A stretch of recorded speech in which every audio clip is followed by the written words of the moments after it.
course, I don't have a hammer.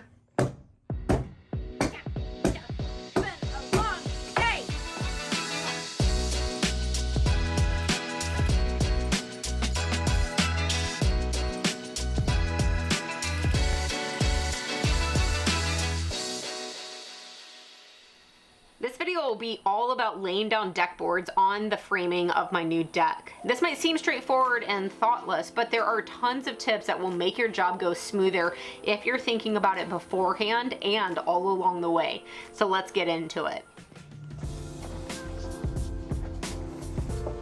Find that pivot point, up to the shoulder, scissor check, and off. First, let's talk about material. The entire framing of this deck is pressure treated wood from ProWood. But now that we're moving on to deck boards, I'm switching to Western Red Cedar. And the first task was to move all the needed deck boards from the trailer to the deck itself.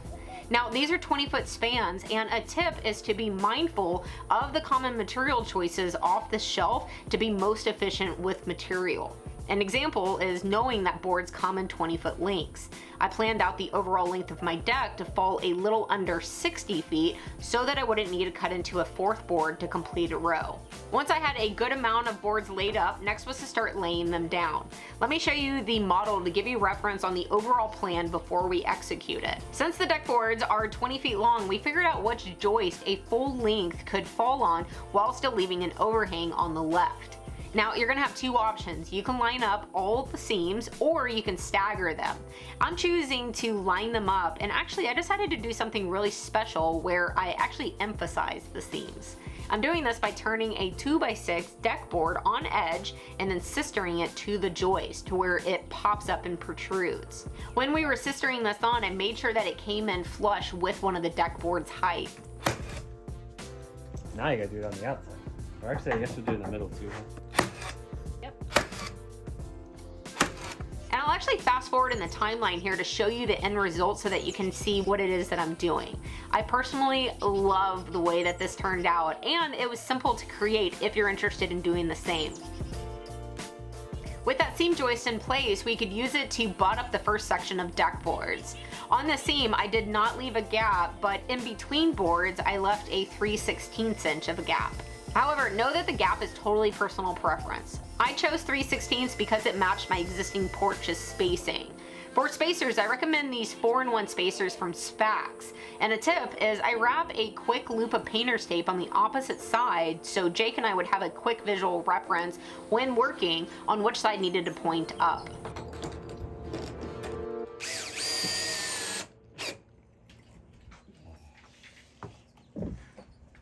I got 136 1/4. About every 4th or 5th board, you'll want to measure out to the end on both sides to make sure things are going on square. I measure straight out from my end while Jake measures out from his. In this case, since Jake is further out by 1/4 of an inch, he's gonna add a little bit more of a gap over the next 2 or 3 boards to compensate. Other tips for keeping things in square is paying attention to what different boards need. It's not a one method fits all process. For example, sometimes you get a board that is pretty straight and can be thrown up against the far left and right spacers at the same time. Then the two of us can work towards the center at the same time. When you get a straight board like this, the important thing is that we're both making sure the board is hitting the spacer before placing a screw. Other times though, a board is curved. So on this board, as I pull mine up against the spacer, it pulls his way out. So whenever you have a board like this, you're gonna have to walk it down from one end to the other instead of what we've been doing where we both are working in towards the center. You'll notice that the heel is the most used tool to pull the board into the spacer before securing it. However, cat's paw is useful to keep in the tool pouch on the step for the boards that need to be pried away to make up the spacing.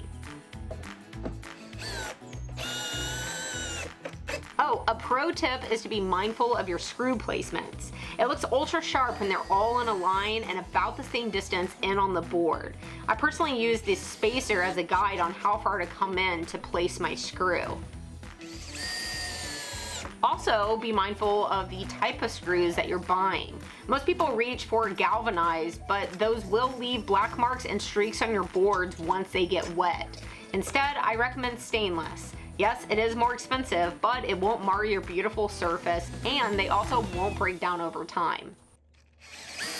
Then of course, don't forget to take breaks and celebrate your wins.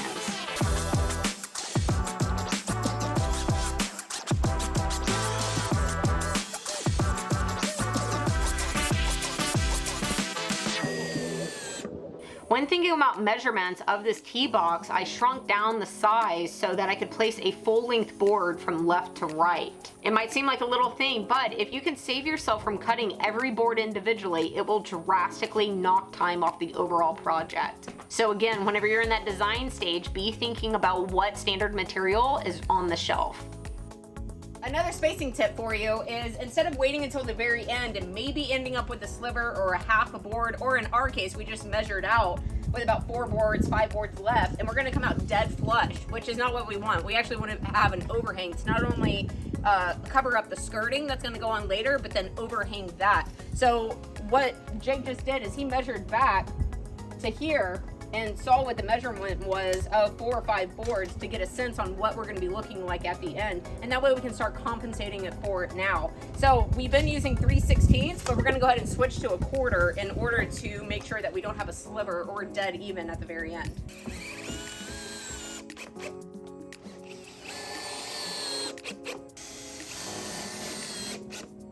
Cool. Real carpenter's hug. You do? Awkwardly. Way to go. Back hugs. Yay! All right. Beer? Oh no. Dos. Cheers, man. Good day. You too. Although we're not done. We still have all of that over there to do. I'll look over there. I like that. Don't look over there. Yeah, in fact.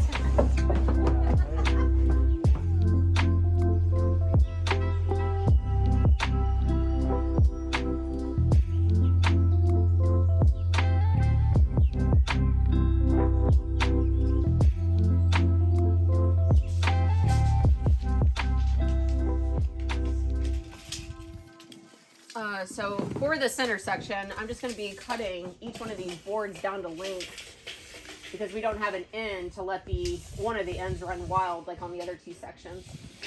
After completing that first section, section 2 and 3 were pretty much the same. However, since I wanted to do that special seam, one thing it did create was every board in the section had to be cut before going in. It's not a huge deal though. What I would do is use my speed square to mark multiple boards in a pile all at the same time and then rip through them.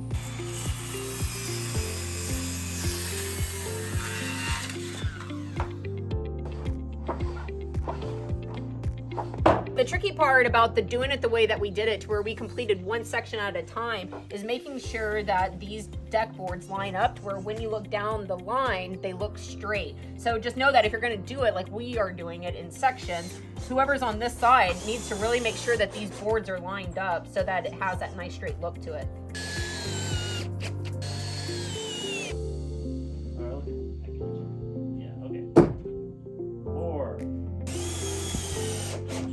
This gap is larger than the 3/16, but it's more important that this line be straight. So just know that whenever you're putting it down, it's not always about the spacing. You really want this first board that you're laying down to be as straight as possible so that you have a good reference to keep everything else square moving forward. Man, do I love the way that Western Red Cedar looks. On top of looking stunning, it also has all of those wonderful natural qualities, such as it being naturally rot resistant and naturally insect resistant and fungus resistant. It truly has become my go-to material choice for outdoor projects.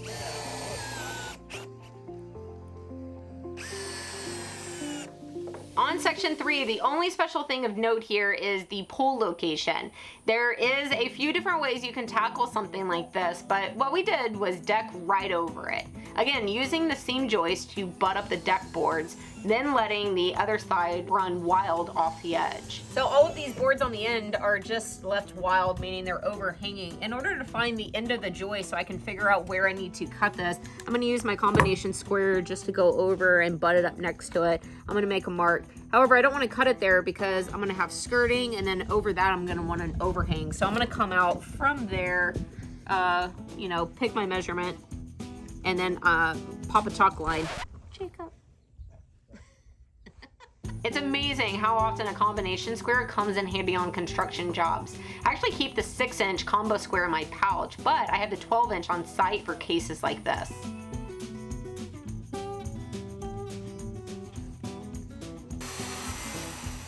This needs to be done on both wild ends of the deck. By the way, before starting any construction project like this, I put a new nail slicer blade in all my circular saws in order to get the best cuts for my effort. This blade produces very little tear out and lasts about 8 times longer than other blades. And yes, it's called the nail slicer because you can absolutely rip through nail embedded wood while still having it perform flawlessly afterwards. However, even if you're not ripping through nails, like I'm not here, it has premium high impact carbide teeth that make it the obvious choice for construction jobs like this.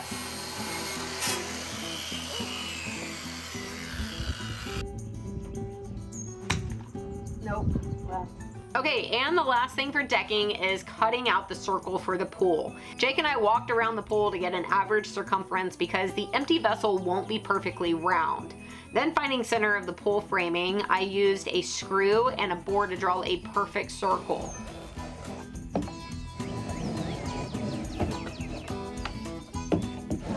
Pull off the deck. Then I used a jigsaw to cut it out.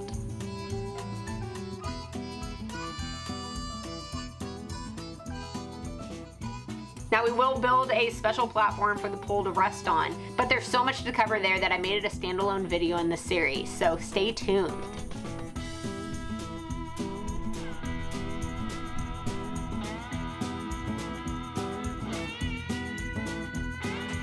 I am so happy with the way that this has turned out. This Western Red Cedar is gorgeous. I love the seams. I'm excited about the pool. I'm excited to hit golf balls. I really hope that y'all have enjoyed it so far, but stay tuned because I have plenty more to do.